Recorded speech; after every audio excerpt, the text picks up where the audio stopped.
إن الحمد لله نحمده ونستعينه ونستغفره ونتوب إليه ونعوذ بالله من شرور أنفسنا ومن سيئات أعمالنا من يهد الله فلا مضل له ومن يضلله فلا هادي له أشهد أن لا إله إلا الله وحده لا شريك له وأشهد أن محمدا عبده ورسوله صلى الله عليه وعلى آله وصحبه وسلم تسليما كثيرا أما بعد kaum muslimin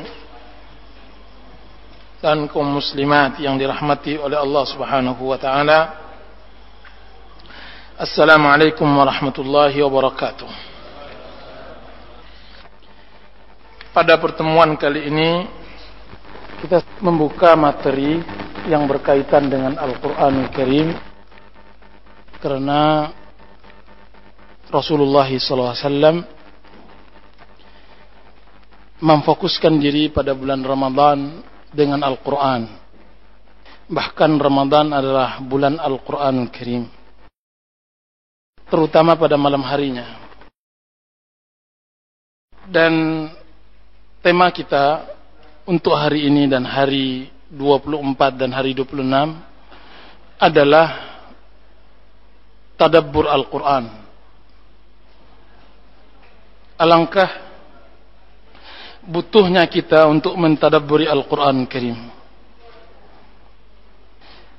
Rasulullah SAW di awal kali beliau diutus, beliau mengeluhkan adanya sekelompok umatnya yang tidak mau memperhatikan Al-Quran, bahkan lebih cenderung meninggalkannya. Allah Subhanahu wa taala menyebutkan ini di dalam surat Al-Furqan. Wa qala ar-rasulu ya rabbi inna qaumi ittakhadhu hadzal qur'ana mahjura. Rasul kita berkata, ya Rabb, wahai Rabbku, sesungguhnya kaumku menjadikan Al-Quran ini sebagai barang yang ditinggalkan. Syekhul Islam Ibnu Taimiyah rahimahullah menyebutkan ada 3 macam bentuk manusia yang meninggalkan Al-Quran, masuk ke dalam kategori meninggalkan Al-Quran. Yang pertama, tidak membacanya. Allah Subhanahu wa taala memerintahkan kita untuk membaca Al-Qur'an, warattilil Qur'ana tartila. Bacalah Al-Qur'an dengan tartil. Bahkan Allah Subhanahu wa taala mudahkan Al-Qur'an dari bacaan-bacaan dan bahasa lainnya. Walaqad yassarna Al-Qur'ana lidzikri fahal min muddakir. Allah Subhanahu wa taala telah mengatakan, kami telah mudahkan Al-Qur'an untuk mengingatnya. Apakah ada yang mau mengerjakannya? Membaca Al-Quran dikatakan oleh Utsman ibn Affan radhiyallahu anhu, minimal seseorang membacanya 80 ayat dalam satu hari. Dan para sahabat Rasulullah SAW, sebagaimana dikatakan oleh Abdullah bin Umar radhiyallahu anhu, mengatakan, kami tidak akan membaca 10 ayat dan berpindah kepada ayat berikutnya kecuali kami telah memahaminya, telah mentadabburinya, telah menelusuri seluk-seluk beluk hikmah yang ada di dalam selasa ayat tersebut. Ini dia Imam Syafi'i rahimahullahu ta'ala menamatkan Al-Quran terkhusus pada bulan Ramadan 60 kali khatam Al-Quran Karim. Ini dia Imam Malik membungkus buku-buku hadisnya, membungkus sunnah Rasulullah SAW, kemudian dia berkiblat selama bulan Ramadan dengan Al-Quran Karim. Dan ini dia salaf, mereka hidup dengan Al-Quran Karim. Abdullah bin Umar ketika diturunkan kepadanya ayat alam ya'ni lil ladzina amanu an takhsha'a qulubuhum li dzikrillah, bukankah belum datang atau kapan datang khusyuknya hati seorang mukmin ketika mengingat Allah Subhanahu wa taala, ketika membaca Al-Quran? Apa kata Ibnu Umar? Demi Allah, sungguhnya Allah menunggu kami untuk khusyuk ketika membaca Al-Quran selama 13 tahun. Selama 13 tahun kita dituntut oleh Allah Subhanahu wa taala untuk melakukan khusyuk. Dan itu sahabat Rasulullah SAW. Jadi yang pertama, hendaklah kita mentartil Al-Quran, membaca Al-Quran. Dan Allah Subhanahu wa taala telah memudahkan kita yang tidak dimudahkan oleh umat-umat sebelum kita. Jika seandainya kita tidak bisa membaca Al-Quran pada waktu-waktu yang telah kita sempatkan, maka kita bisa mendengarnya. Dan Allah Subhanahu wa taala sangat mensyukuri seorang muslim yang menampakkan kenikmatan yang diberikan oleh Allah Subhanahu wa taala pada dirinya. Innallaha yuhibbu an yura atharu ni'matihi 'ala 'abdihi. Sesungguhnya Allah ingin seorang hambanya menampakkan nikmat Allah Subhanahu wa taala. Di antara nikmat yang sering kita lalaikan, Allah berikan kepada kita kendaraan yang di dalamnya tape, kemudian kita tidak menyetelnya dengan Al-Quran dan kajian.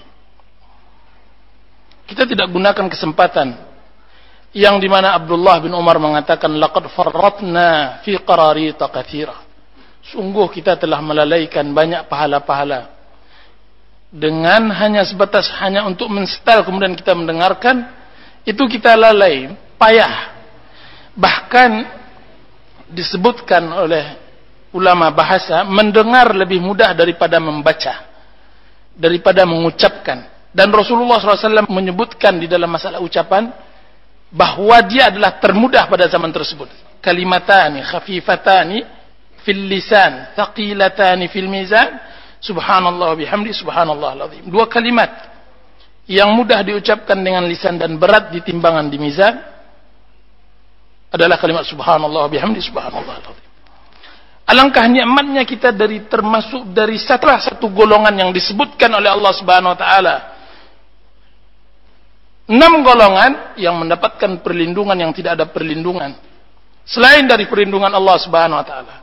Rajulun dzakarallahu khalian fafadat aina. Salah satu kelompoknya seseorang yang mengingat Allah Subhanahu wa taala dalam kesendiriannya ketika dia menyopir, kemudian dia meneteskan air mata karena takut kepada Allah Subhanahu wa taala.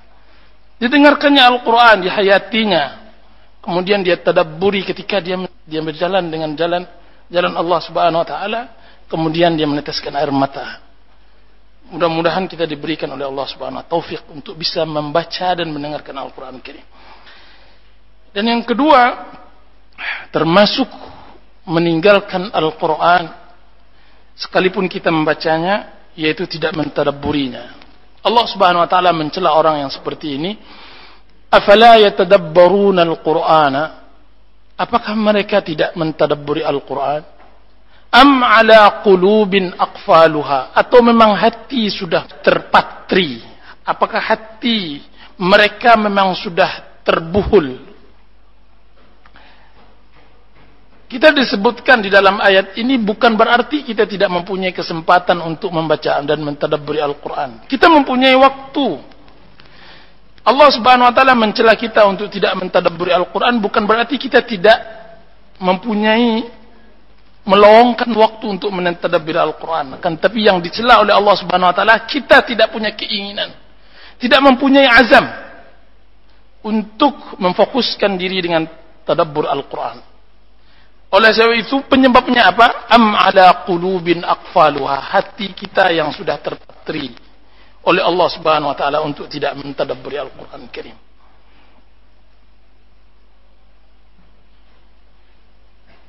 Dan yang ketiga, di antara termasuk orang yang mahjurkan Al-Quran, meninggalkan Al-Quran, Allah, pertama, sekalipun dia telah membacanya, kemudian dia telah mentadabburinya, dan yang ketiga, dia tidak mengamalkannya. Tidak ada manfaatnya kalau seandainya kita membaca dan mentadabburi tapi tidak mengamalkannya. Allah Subhanahu wa taala mengatakan, kabura maqtan indallah an taqulu ma la taf'alun. Sungguh besar di sisi Allah Subhanahu wa taala kita berbicara, membaca, kan tapi kita tidak melakukannya.